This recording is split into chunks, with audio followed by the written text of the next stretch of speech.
This is scary. I doubt that she dealt with witches at that time, but if she did, psychologically, would explain a lot. And I'm gonna be so real with you guys, this book got me through my breakup. Yeah, that's fine. I'm sure I'm gonna fidget with these again. However, hello, I am Erica. I am odd. I am so excited to do this video. So I've done a video in the past where I list my top thriller books, like the You series, Silent Patient I think was in there. But I realized I haven't done a video on my spooky books, my scary books. We all know that I love scary movies, therefore I do love scary books. However, I will say some of these you may define as a thriller. Me personally, I define these as scary books. There is a difference between a thriller book and like a scary / horror genre, right? Yes, every book is classified as something, but I notice that sometimes a book will be put in a more seller friendly genre than its actual genre. Thriller and scary, all a matter of opinion. How I define it is how I felt reading it. Was I enthralled? Was I feeling like I was solving a mystery and figure out who done it, who did what? Because for me, that's a thriller. Now, if I'm reading something and I'm like, oh my God, okay, what's gonna happen next? That isn't like you get a chill down your spine, but also there may be some paranormal or mythological aspects to it. That to me is a scary book, a spooky book. And that is what we will be discussing today, are my top 5 spooky books that I would recommend to you. Let's start. These are kind of in no particular order except for the last one. I'm gonna save my favorite one for last. So I recently got this on my girls trip. It is called Never Whistle at Night. This is 26. I'm pretty sure it's 26 dark fiction stories. It could be 28.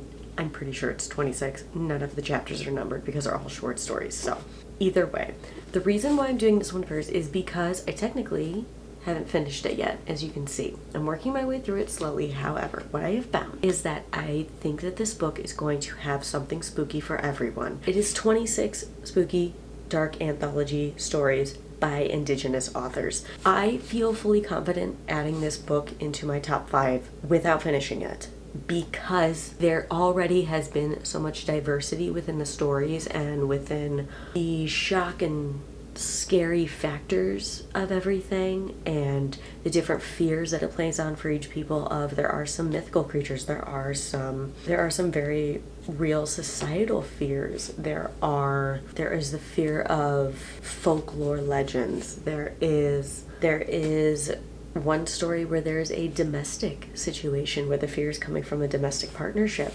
And so it kind of plays on the different sort of fears. It sort of has a well-rounded menu of diversity when it comes to fears that human beings can feel. And I think that if anybody opens this book, they can find a story that runs a little chill up their spine.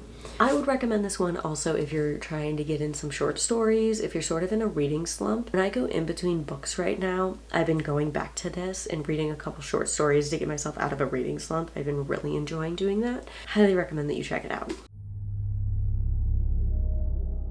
I have a song by Cute Is What We Aim For stuck in my head. It's called Curse of Curves. I heard it the other day. I forgot that it existed. And I heard it the other day because I guess it was like its 15-20 year anniversary of releasing. And now it's just stuck in my head and I can't stop singing it. Anyways, next up we have Grady Hendrix, Witchcraft for Wayward Girls. I finished this book last year. Grady Hendrix is probably one of my favorite authors for this genre because number one, he writes a lot of female leads, and how he writes them is as very real, very independent people, and not sort of these trope, at least in my opinion, not these sort of trope cliche women within the scary sort of genre. A lot of these women aren't helpless. They aren't damsels in distress. Also situations that are very much real life and based off of things that did happen. So like Homes for Wayward Girls, which was essentially homes for young women who had gotten themselves into trouble. AKA they got pregnant out of wedlock. And usually as teenagers, but still. And this is based in the 70s, and it is about a home for wayward girls who come across witches, and they start practicing witchcraft. Then as time goes on, the witchcraft sort of starts to get them into trouble. This is one where it has a lot of thriller aspects, and I think it's actually defined as a thriller, but this falls under more of the scary horror genre for me, just because it didn't feel like a thriller. It felt scary. It felt like it dealt with fears of the supernatural, but also fears of real life, of these girls being like, what do we do? Have to have these babies and give them away? What are we going to feel? What are we going to do? How are our lives going to progress forward? Meanwhile, you have this huge aspect of witchcraft and darker entities sort of trying to attack them while they're going through this very traumatic experience of being put in this home. And this one, I think a lot of people will disagree with me on, and that's fine, but this is a scary book to me. You read this if you want to be kind of scared. Not the scariest thing I've ever read. However, you do read it when you want to be scared. And this one hit especially deep for me. And if you watch my reading wrap up where I talk about it, you know why. But I'll recap. I don't talk to these people anymore, by the way, but facts are facts. My grandmother, my biological grandmother on my mother's side, was a wayward girl. She got pregnant with my mom. When she started to show, she was sent away. The story she told me is that she went and got on a bus, went to the home, and it was very similar to this. You were told what to do, what to wear, what to eat, and you had your baby, and then you went home and you didn't talk about it. And then like 30 odd years later, that baby shows up with her granddaughter, and apparently you just treat her horribly for no reason, and she never wants to talk to you as an adult. But that part's not in the book. That's just my personal experience. I doubt that she dealt with witches at that time, but if she did, psychologically, it would explain a lot. But I feel like I got really more immersed in it because I have sort of that history. So if you don't have a history of like knowing a wayward girl, maybe you're not going to dive as deep into this as I did. However, for me personally, I got very into this book. It is a 5-star. I love it. Highly recommend, because yes, it is scary, but it's not too scary. Feel like if you like thrillers, you could handle this. It's that fine line. It's just a step above a thriller, but I think you'll still have a really good time. And you know what? Let's keep pace with some Grady Hendrix still. This is the last Grady Hendrix one. This is not just my top 5 Grady Hendrix books. However, I think I finished this in January of this year. Anyways, it's A Southern Book Club's Guide to Slaying Vampires by Grady Hendrix.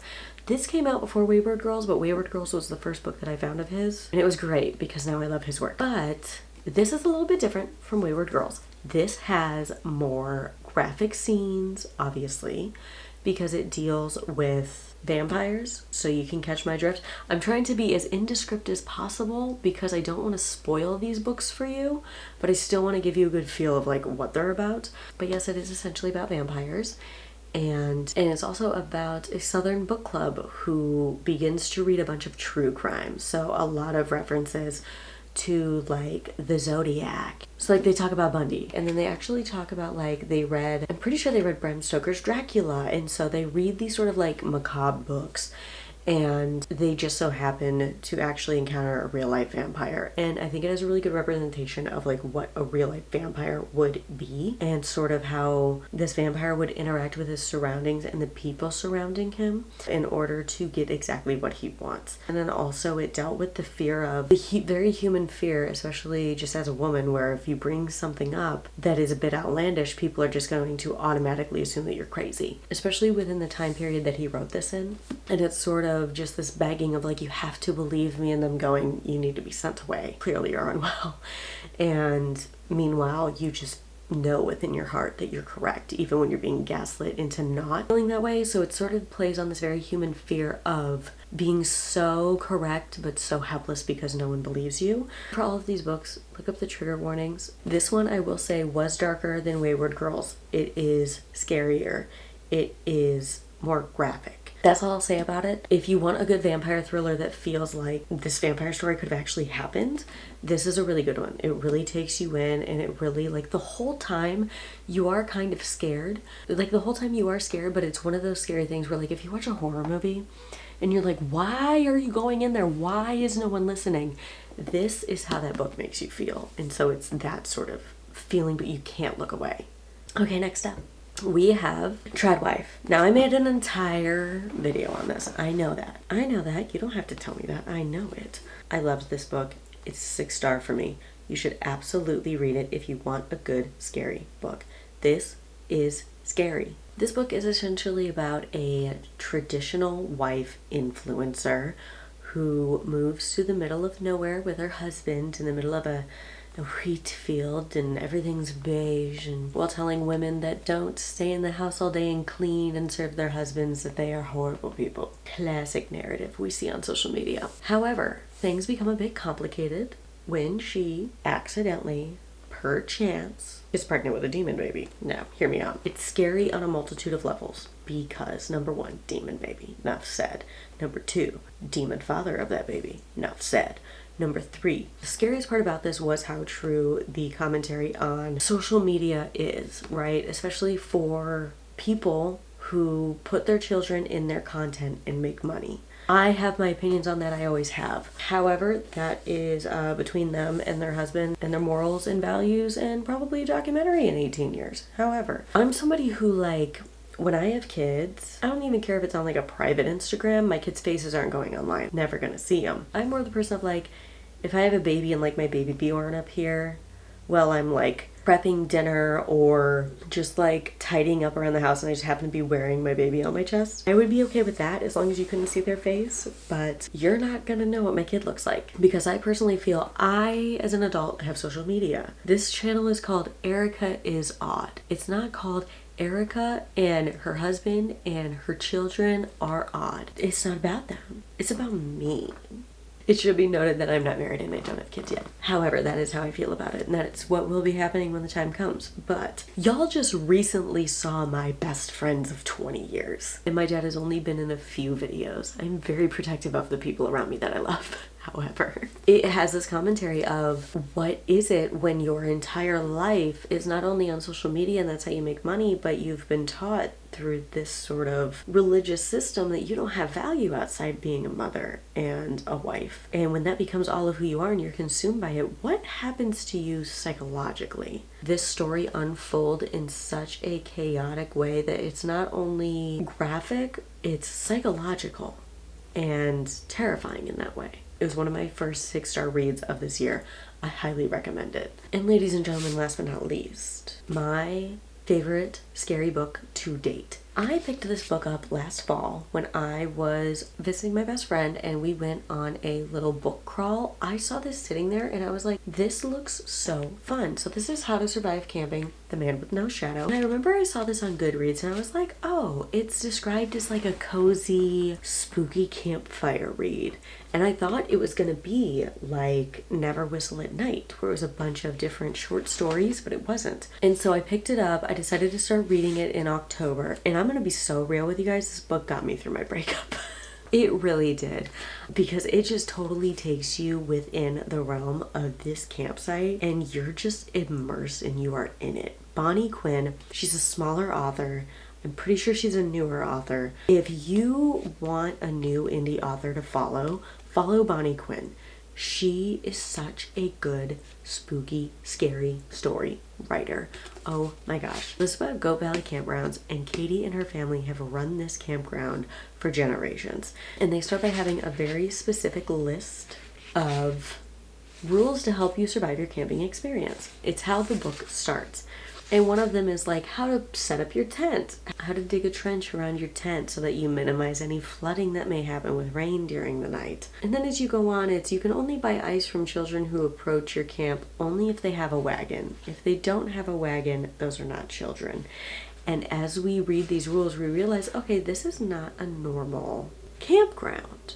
This is not a normal place and forest that we'll be staying. And essentially this entire book is a survival guide. It is a diary of the creatures that Katie and her family have come across for generations. And this book, the creatures, I'll say this, like when I said in my review, I did a review of it for my October reads. Like I said in that review, this half of the book, you are scared. You're like, what are these creatures? This is actually terrifying. I'm getting a chill up my spine. Like, oh my gosh. Full disclosure, I have a forest in my backyard. I do this to myself. I have a forest in my backyard and I couldn't look in my backyard during this half of the book. However, when you get to about this part, roughly, you're like, okay, what are we gonna do about this? What are we gonna do about these creatures? What are Katie and I as a team gonna do? Oh, I've been saying Katie the whole time. It's Kate. I did this when I read it too. I kept thinking Katie. It's Kate. Either way, I'm right. It's all short for Caitlin. Anyways. But Bonnie Quinn actually started this series out on Reddit's No Sleep, and you can feel that like all of these sort of characters that you encounter, she has sort of put into one connecting story. And the mythological creatures between like Irish sirens with iron chests and the man with no shadow and the winter like water knights, and I'm not even spoiling this because there's so many creatures in there, I'm literally forgetting all of them. Santa shows up at one point. He's a mythological creature. This book is insane and it's scary, but once you get about halfway through, you're like, I am having the absolute best time. This is the perfect level of spooky without like destroying your sleep. I always say, if you're reading like something scary and you're not sleeping for days after, maybe that's not for you. And I know that that's like the goal with scary stuff. Like, I want to be scared out of your wits. At least for me personally, that's not how I've been. I like scary stuff because, I talked about this with my therapist, it relieves my anxiety in a healthy manner. I'm constantly in a state of fight or flight because of my conditions. So that's why I've always liked scary stuff and been drawn to it, because it's a healthy outlet for that anxiety to come out in a controlled manner that I am in charge of it and I have the best time. Psychologically for me, that's what scary stuff does, but it has the best tale of like surviving a year on this campground. The trials and tribulations also of like dealing with a town that doesn't want them there but also can't afford for them to leave, because who's gonna stop all these creatures?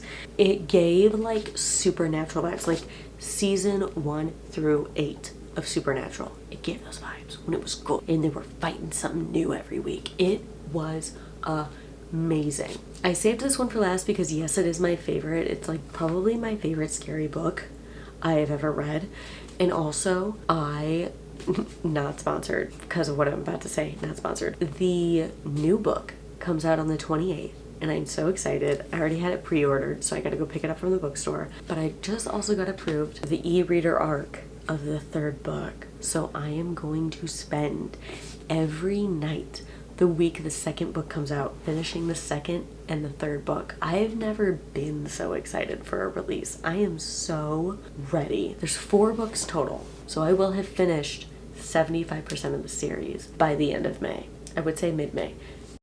First week of May. I'm not going to put these down. However, I cannot say enough good things about this, down to the craftsmanship. The pages are frayed. They're designed to sort of look like she made this handmade journal out of paper that she's putting together as she experiences all of these things. And it's like, I don't know, it's just the perfect size. It fits in every purse.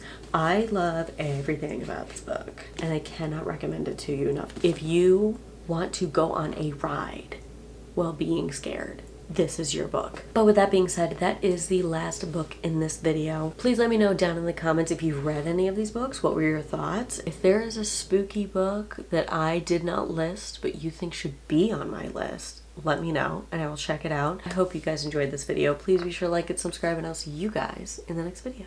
Bye guys.